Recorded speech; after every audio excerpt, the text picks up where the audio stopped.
கர்த்தருடைய வார்த்தைக்குள்ளாக நாம் கடந்து செல்லலாம்.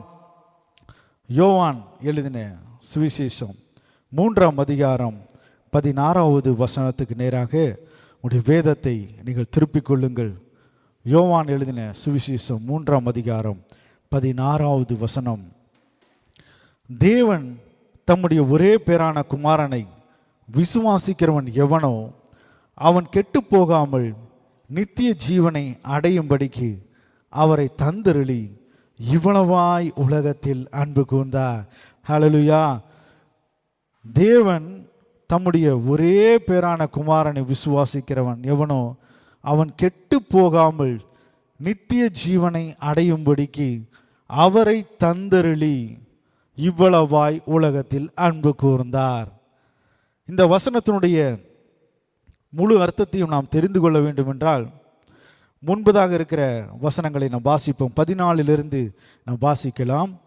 சர்ப்பமானது மோசேயினால் வனாந்தரத்தில் உயர்த்தப்பட்டது போல மனுஷகுமாரனும் தன்னை விசுவாசிக்கிறவன் எவனோ அவன் கெட்டு போகாமல் நித்திய ஜீவனை அடையும்படிக்கு உயர்த்தப்பட வேண்டும். 17வது வசனம். உலகத்தை ஆக்கணிக்குள்ளாக தீர்க்கும்படி தேவன் தம்முடைய குமாரனை உலகத்தில் அனுப்பாமல் அவராலே உலகம் ரட்சிக்கப்படுவதற்காகவே அவரை அனுப்பினார். இந்த உலகத்தில் இருக்கிற ஜனங்கள் எல்லாம் தங்களுடைய பாவ வழிகளை விட்டு தாங்கள் செய்திருக்கிற அந்த அக்கிரமங்களை எல்லாம் விட்டு நித்திய காலமாய் தேவனோடு கூட வாழக்கூடிய அந்த நித்திய ஜீவன் என்கிற மிகப்பெரிய ஒரு முடிவில்லாத அந்த ராஜ்யத்துக்குள்ளாக வாழ்வுக்குள்ளாக கடந்து செல்ல வேண்டும். தேவன் இந்த உலகத்தை, வானத்தை சிருஷ்டித்தார், பூமியை சிருஷ்டித்தார், இந்த உலகத்திலே மனிதர்களை சிருஷ்டித்தார். ஆதியாகமம் 1ஆம் அதிகாரம் 27 மற்றும் 28வது வசனத்துக்கு நேராக நம் வேதத்தை திருப்பிக் கொள்ளலாம். ஏன் ஆண்டவர் இந்த பூமியில் இருக்கிற ஜனங்களை எல்லாம் ரட்சிக்கப்படும்படியாக தம்முடைய குமாரனை அனுப்பினார்? எதற்காக அனுப்பினார்? காரணம் என்ன? 1ஆம் அதிகாரம் 26, 27, 28 பார்க்கலாம்.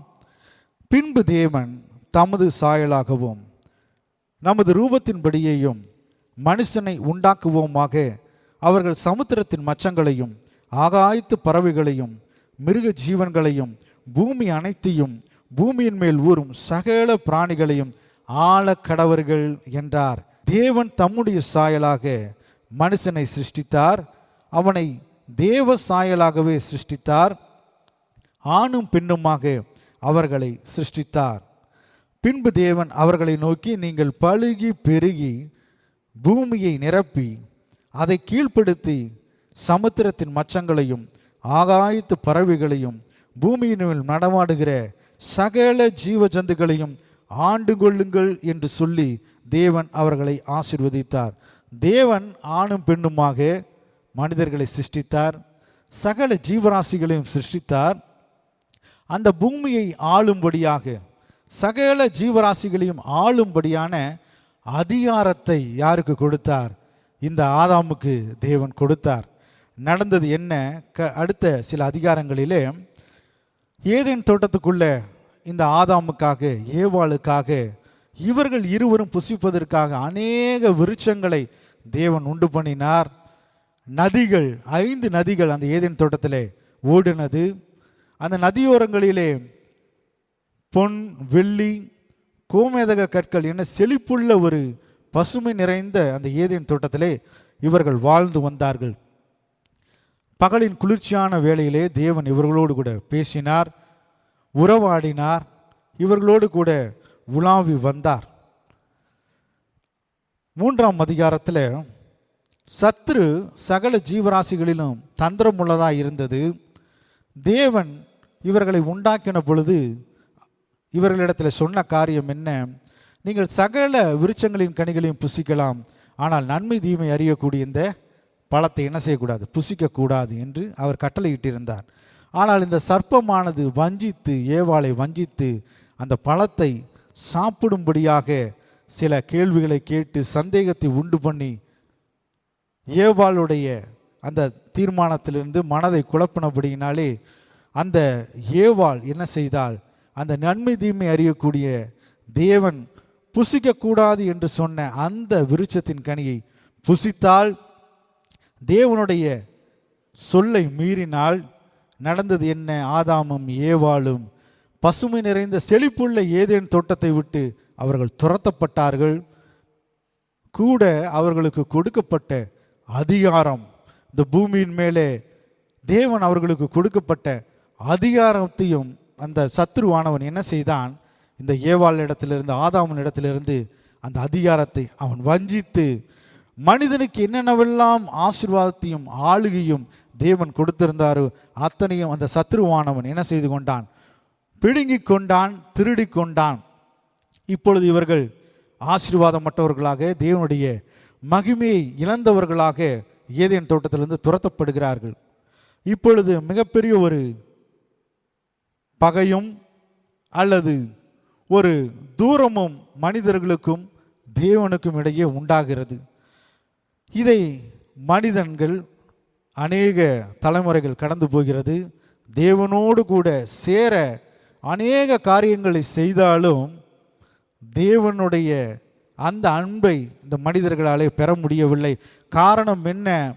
மனிதர்களுக்கும் தேவனுக்கும் இடையே ஒரு பெரிய மனிதர்கள் செய்த பாவமானது அது தடுப்பு சுவராக தேவனையும் மனிதனையும் சேர விடாதபடி அது இருந்தது.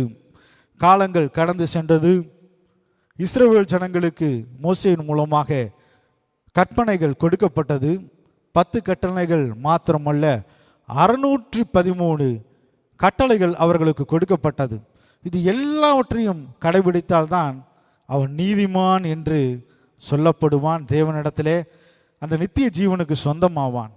ஆனால் ஒன்றை தவறினாலும் அவன் என்னவாம்? பாவி. அப்போ இந்த பாவத்திலிருந்து எப்படி இந்த மனுக்குலம் மீறுவது? மனிதர்கள் எல்லாமே பாவமானார்கள். ஆதாம் பாவம் செய்தான். ஆதாமுடைய பிள்ளைகள் எல்லாம் பாவி பாவி பாவி பாவத்தை சுமந்து கொண்டே வருகிறார்கள். அப்பொழுது இந்த மனுக்குலத்தை மீட்க பாவமில்லாத ஒரு இரத்தமானது சிந்தப்பட வேண்டும். ஆகவேதான் கன்னி மரியாளுடைய வயிற்றிலே பாவமில்லாத வித்துவாக ஆண்டவராகிய இயேசு கிறிஸ்து பிறந்தார். யாவரும் வாழ்வதற்காக பிறப்பார்கள். ஆண்டவராகிய இயேசு கிறிஸ்து நமக்காக சிலுவையிலே ஜீவ பலியாக தன்னுடைய சொந்த இரத்தத்தை சிந்துவதற்காக அவர் இந்த பூமியிலே பிறந்தார். ஒரு சம்பவத்தை உங்களுக்கு காண்பிக்கிறேன். லூக்கா எழுதின சுவிசேஷம் 15ஆம் அதிகாரம் 11 - 24 உள்ள வசனங்களை உங்களுக்கு நான் காண்பிக்கிறேன். லூக்கா 15ஆம் அதிகாரம் 11வது வசனம். பின்னும் அவர் சொன்னது, ஒரு மனுஷனுக்கு 2 குமாரர்கள் இருந்தார்கள். அவர்கள் இளையவன் தகப்பனை நோக்கி, தகப்பனே, ஆஸ்தியில் எனக்கு வரும் பங்கை எனக்கு தர வேண்டும் என்றான். அந்தப்படி அவன் அவர்களுக்கு தன் ஆஸ்தியை பங்கிட்டு கொடுத்தான். சில நாளைக்கு பின்பு இளைய மகன் எல்லாவற்றையும் சேர்த்து கொண்டு தூர தேசத்துக்கு புறப்பட்டு போய் அங்கே துன்மார்க்கமாய் ஜீவனம் பண்ணி தன் ஆஸ்தியை அழித்து போட்டான். ஒரு தகப்பனுக்கு 2 குமாரர்கள் இருந்தார்கள். அந்த 2 குமாரர்களை இளைய மகன் என்ன சொல்லுகிறான்? அப்பா, என்னுடைய சொத்தை எல்லாம் பிரித்து கொடுத்துருங்க, நான் என்ன செய்ய போகிறேன்? தூர தேசத்துக்கு நான் போகிறேன். உடனே தகப்பன் என்ன செய்தான்? சொத்தை பிரித்து கொடுத்தான். பிரித்து கொடுத்த சில நாளிலேயே இந்த மகன் என்ன செய்தானாம்? எல்லா சொத்துக்களையும் எடுத்துக்கொண்டு அவனுக்காக வைத்திருந்த எல்லா நகைகளையும் போட்டுக்கொண்டு அவன் செல்லுகிறான். அவன் போகிற பொழுது உயர்ந்த வஸ்திரத்தை அணிந்து கொள்ளுகிறான், உயர்ந்த பாதரட்சியை அணிந்து கொள்ளுகிறான், தன்னுடைய அப்பா கொடுத்த மோதிரத்தை அணிந்து கொள்ளுகிறான், செல்லுகிறான். தூர தேசத்திலே துன்மார்க்கமான ஒரு ஜீவியம் அதை வாழ்கிறான். தன்னுடைய எல்லா பணத்தையும் செலவழிக்கிறான். கையில் பணமே இல்லை, அடுத்த சாப்பாட்டுக்கு வழி இல்லை. பணம் குறைய குறைய இவனுடைய நண்பர்களும் குறைய ஆரம்பிச்சிடுறாங்க. எல்லா பணமும் போனதுக்கப்புறம் இவனிடத்துல எந்த நண்பர்களும் இல்லை, சாப்பாட்டுக்கு வழி இல்லை. உடனே வேலை கேட்குறாங்க, யாரும் தரல. உடனே பன்றி மேய்க்கிற ஒரு பண்ணையிலே போய் இவன் வேலைக்கு செய்கிறான். அந்த வேலையிலே இவனுக்கு தருகிறார்கள், ஆனால் உணவு கொடுக்கப்படவில்லை. உடனே பசி வந்துடுது. உடனே பன்றிகள் சாப்பிடக்கூடிய உணவை நம்ம சாப்பிடலாமான்னு அந்த நிலைக்கு இவன் தள்ளப்பட்டு போயிடறான் இந்த இளைய மகன்.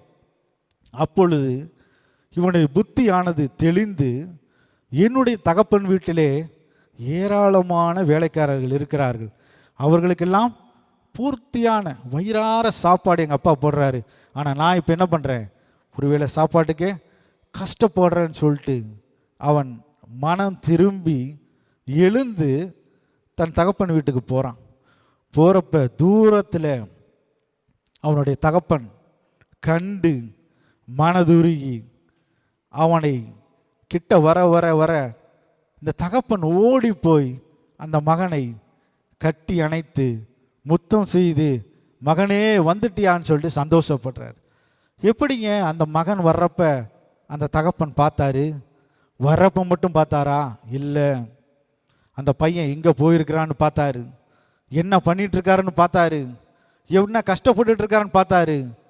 ஒவ்வொரு நாளும் இப்போ மனம் திரும்பி வந்துடுவான், இன்னைக்கு மனம் திரும்பி வந்துடுவான், நாளைக்கு மனம் திரும்பி வந்துடுவான்னு ஒவ்வொரு நாளும் வழியை நோக்கி அந்த இளைய மகனுக்காக காத்திருந்தார் அந்த தகப்பன்.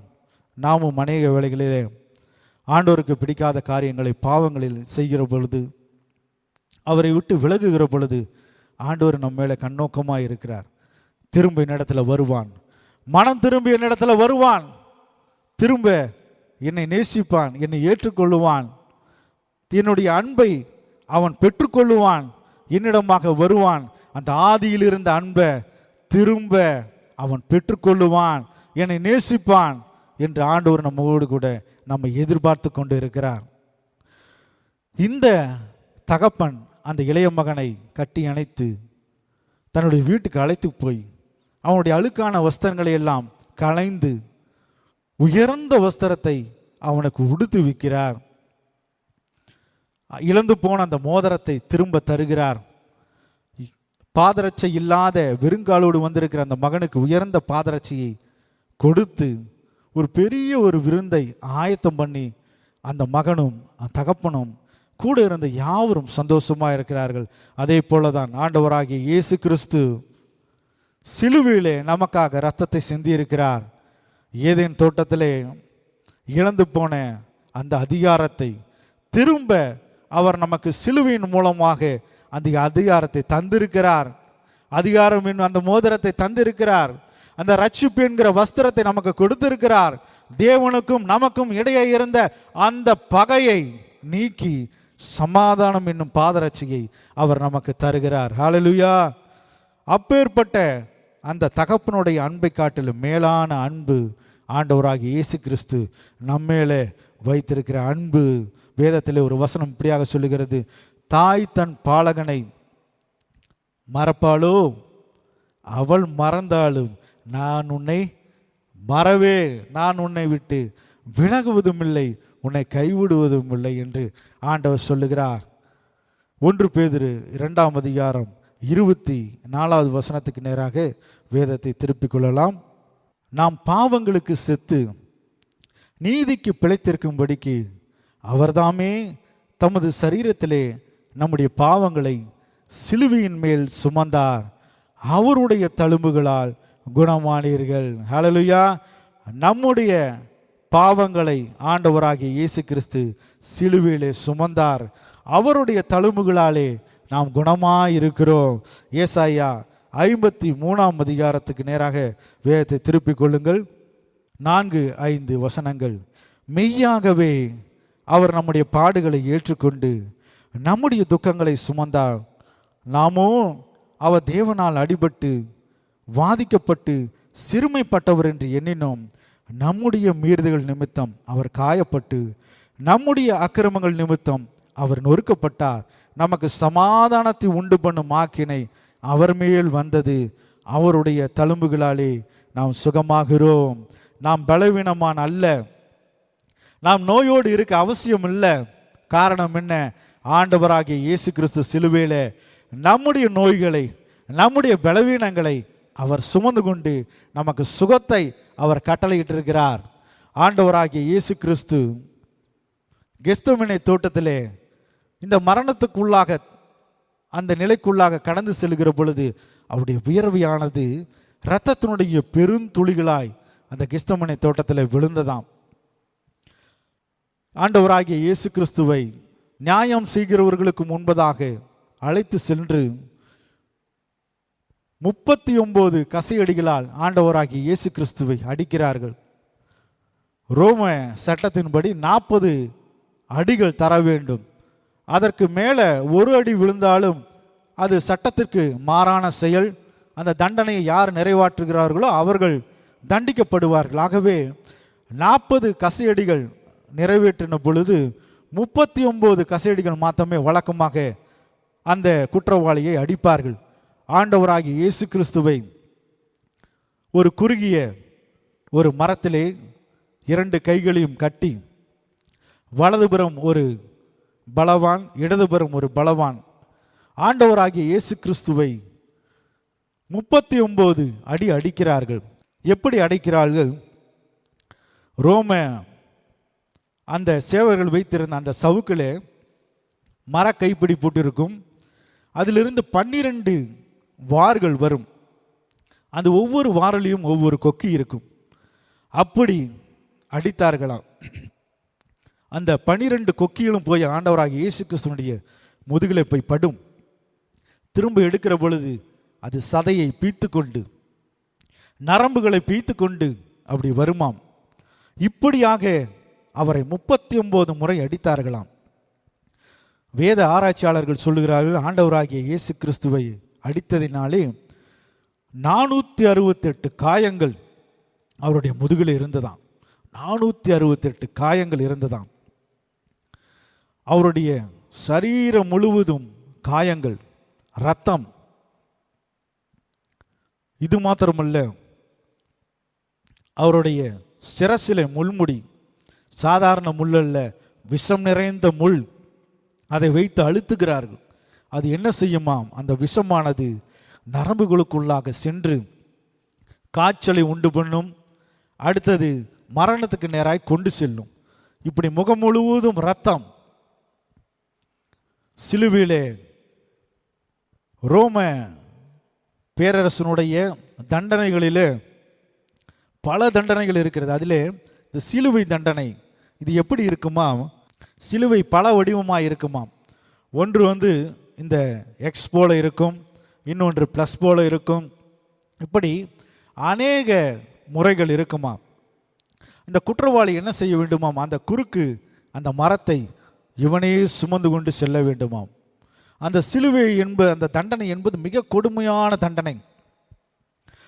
மிக பெரிய குற்றத்தை செய்தவர்களுக்கு மாத்திரமே இந்த தண்டனையை கொடுப்பார்களாம். என்ன செய்ய வேண்டுமாம்? தான் செய்த குற்றத்தை ஒரு பலவிலே அந்த மனிதனுடைய கழுத்தில் தொங்கவிட்டு, அந்த மனிதன் செய்த குற்றத்தை அந்த பலகையில் எழுதி, சிலுவை மரத்தினுடைய ஒரு பகுதியை அவன் முதுகில் வைத்து கட்டி அவனையே சுமந்து செல்ல சொல்லுவார்களாம். இப்படித்தான் ஆண்டவராகிய இயேசு கிறிஸ்துவை சிலுவையை சுமக்க செய்தார்கள். ஏறக்குறைய 2.5 கிலோமீட்டர் தூரம் ஆண்டவராகிய இயேசு கிறிஸ்து சிலுவையை சுமந்து கொண்டு நடந்தார். ஆண்டவராகிய இயேசு கிறிஸ்து செய்த குற்றத்தை எழுத பிலாத்துவினிடத்தில் கட்டளை வராததினாலே அவருடைய கழுத்தில் இந்த பலகை தொங்கப்படவில்லை. மாறாக சிலுவையிலே தொங்கப்பட்டது என்ன? யூதருக்கு ராஜா என்று. யூதருக்கு ராஜா என்று. ஆண்டவராகிய இயேசு கிறிஸ்துவை கைகளிலே ஆணிகள் அடிக்கிறார்கள். ஏறக்குறைய 5 to 7 இன்ச்சு நீளமுடைய அந்த ஆணியை வைத்து அடிக்கிறார்கள். அடித்த பொழுது கையிலெல்லாம் ரத்தம். கால் 2ஐயும் ஒன்றாக சேர்த்து ஆணி அடிக்கிறார்கள். முழுவதும் ரத்தம். உடல் முழுவதும் 5000க்கும் மேற்பட்ட காயங்கள், 150 பெரிய காயங்கள். அப்படி அவருடைய முதுகு எப்படி இருந்ததா? ஒரு விவசாயி வயலிலே நிலத்தை உழுகிறது போல எப்படி அது இருக்குமோ அப்படி அப்பேற்பட்ட யாராலும் பார்க்க கூட முடியாதபடி எல்லாம் காயங்கள் நிறைந்ததா இருந்ததா. அந்த காயங்கள் எல்லாம் யாருக்காக? உங்களுக்காகவும் எனக்காகவும். நாம் செய்திருக்கிற இந்த பாவங்களை ஆண்டவராகிய இயேசு கிறிஸ்து நாம் அனுபவிக்க வேண்டிய தண்டனையை அவர் அனுபவித்து கொண்டிருக்கிறார். அவர் அனுபவித்தார். பிலாத்துவினிடத்தில் கூட்டிக் கொண்டுகிற பொழுது அவருடைய சரீரம் முழுவதும் ரத்தம். உடனே ஆண்டவராகிய இயேசு கிறிஸ்துவுக்கு அந்த சிவப்பான ஒரு அங்கியை போட்டு நியாய சங்கடத்தின் முன்பதாக நிறுத்துகிறார்கள். உடனே சிலுவையிலே ஆண்டவராகிய இயேசு கிறிஸ்துவை அடிக்கிற பொழுது அவர் மிகுந்த தாகத்தினாலே அவர் உண்டாக்கப்படுகிறார். இந்த சிலுவை தண்டனையானது எப்படி இருக்குமா, அந்த மனிதனுடைய சரீரத்தில் இருக்கிற ரத்தமெல்லாம் சிறிது சிறிதாக சிறிது சிறிதாக இந்த சரீரத்தை விட்டு வடிந்து மூச்சு விட கஷ்டம். அடுத்தது தாகம், உச்சகட்ட தாகம். இது எல்லாம் அனுபவித்து சிறிது சிறிதாக அணுவணுவாக சித்திரையை அனுபவித்து சாகக்கூடிய அந்த மரணம் தான் இந்த சிலுவையின் மரணம். இந்த சிலுவையின் மரணத்தை ஆண்டவராகிய இயேசு கிறிஸ்து நமக்காக அவர் ஏற்றுக்கொண்டார். அந்த பாவமான அந்த சாபமான சிலுவையை நமக்காக அவர் ஏற்றுக்கொண்டார். சிலுவையிலே அவர் தொங்கினார், ரத்தம் சிந்தினார். கலாத்தியர் 3:13 இப்படியாக சொல்லுகிறது. எடுத்து வாசிக்கலாம். 259வது பக்கம், புதிய ஏற்பாட்டிலே 259வது பக்கம். மரத்திலே தூக்கப்பட்ட எவனும் சபிக்கப்பட்டவன் என்று எழுதியிருக்கிறபடி கிறிஸ்து நமக்காக சாபமாகி நியாய பிரமாணத்தின் சாபத்திற்கு நம்மை நீங்களாக்கி மீட்டு கொண்டார். மரத்திலே தூக்கப்பட்ட எவனும் சபிக்கப்பட்டவன் என்று எழுதியிருக்கிறபடி கிறிஸ்து நமக்காக சாபமாகி நியாய பிரமாணத்தின் சாபத்திற்கு நம்மை நீங்களாக்கி அவர் மீட்டு கொண்டிருக்கிறார். ஹல்லேலூயா. சிலுவையில் அது மாத்திரமல்ல, நமக்கு எதிராக இருந்த கையெழுத்தை அவர் குலைத்து போட்டார். நமக்கு எதிராக இருந்த எல்லா சட்டங்களை எல்லாவற்றையும் அவர் அழித்து போட்டவராய் அவர் இருக்கிறார். கலாத்தியர் 1:4 வாசிக்கலாம். அவர் நம்மை இப்பொழுது இருக்கிற பொல்லாத பிரபஞ்சத்தினின்று விடுவிக்கும்படி நம்முடைய பிதாவாகிய தேவனுடைய சித்தத்தின்படியே நம்முடைய பாவங்களுக்காக தம்மை தாமே ஒப்பு கொடுத்தார். மீண்டும் வாசிக்கிறேன். அவர் நம்மை இப்பொழுது இருக்கிற பொல்லாத பிரபஞ்சத்தினின்று விடுவிக்கும்படி நம்முடைய பிதாவாகிய தேவனுடைய சித்தத்தின்படியே நம்முடைய பாவங்களுக்காக தம்மை தாமே அவர் ஒப்பு கொடுத்தார். ஹல்லேலூயா. பிதாவுனுடைய சித்தத்தை நிறைவேற்ற அவர் பிறந்தார். பிதாவுடைய சித்தத்தை நிறைவேற்றினார். மனிதனாக பிறந்தார், வளர்ந்தார். பிதா என்ன திட்டம் வைத்திருந்தாரோ அதை பொறுமையோடு கூட அதை நிறைவேற்றினார். சிலுவையிலே மரண பரியந்தம் தம்மை தாழ்த்தினவராய் அவர் சிலுவை மரணத்தை ஏற்றுக்கொண்டார். நமக்காக சிலுவையிலே அவர் அடிக்கப்பட்டார், பாடுபட்டார். 1 யோவான் 1:7 இப்படியாக சொல்லுகிறது. இயேசு கிறிஸ்துவினுடைய ரத்தம் சகல பாவங்களையும் நீக்கி நம்மை சுத்திகரிக்குமாம். இரத்த சிந்துதல் இல்லாமல் பாவ மன்னிப்பு இல்லை. ஆண்டவராகிய இயேசு கிறிஸ்து ஒருவேளை சிலுவையிலே அவர் நமக்காக இரத்தத்தை சிந்தாமல் போயிருந்தால் நமக்கு நித்திய ஜீவன் என்பது இல்லை. நாம் நீதிமான் ஆக்கப்பட்டிருக்க முடியாது. நமக்கு பாவ மன்னிப்பு இல்லை, நமக்கு சுகம் இல்லை. ஆனால் ஆண்டவராகிய இயேசு கிறிஸ்து சிலுவையிலே நமக்காக முழு இரத்தத்தையும் சிந்தினார். சிலுவையிலே ஆண்டவராகிய இயேசு கிறிஸ்து நமக்காக செய்த காரியம் என்ன? நமக்கு பாவத்திலிருந்து விடுதலையை கொடுத்தார், பாவ மன்னிப்பை கொடுத்தார், வியாதியிலிருந்து சுகத்தை கொடுத்தார். ஆண்டவராகிய இயேசு கிறிஸ்து நம்மை என்றென்றைக்கும் நீதிமானாய் அவர் மாற்றி இருக்கிறார். ஹல்லேலூயா. இன்னொரு வசனத்தை நாம் வாசிக்கலாம். கலாத்தியர் 2:20 கிறிஸ்துவுடனே கூட சிலுவையில் அறையப்பட்டேன், ஆயினும் பிழைத்திருக்கிறேன். இனி நான் அல்ல, கிறிஸ்துவே எனக்குள் பிழைத்திருக்கிறார். நான் இப்பொழுது மாம்சத்தில் பிழைத்திருக்கிறதோ என்னில் அன்பு கூர்ந்து எனக்காக தம்மை தாமே ஒப்பு கொடுத்த தேவனுடைய குமாரனை பற்றும் விசுவாசத்தினாலே பிழைத்திருக்கிறேன். ஹல்லேலூயா. கிறிஸ்துவிலே ஆண்டவராகிய இயேசு கிறிஸ்து சிலுவையிலே அறையப்பட்ட பொழுது அவரோடு கூட நம்முடைய பாவமும் பாவ மனிதனும் அறையப்பட்டான். ஆண்டவராகிய இயேசு கிறிஸ்து மரித்து அடக்கம் பண்ணப்பட்டு மூன்றாம் நாள் உயிரோடு கூட எழுந்தார். அவரோடு கூட நாமும் என்றென்றைக்கும் நீதிமானாய் நாம் எழுந்திருக்கிறோம். சிலுவையில் அறையப்பட்டிருக்கிற நாம் இனி நாம் அல்ல, கிறிஸ்துவே நமக்குள்ளாக அவர் வாழ்கிறார். ஆண்டவராகிய இயேசு கிறிஸ்து நம்மை நேசிக்கிறார். நாம் யாவரும் எழுந்து நிற்கலாம், ஜெபிக்கலாம்.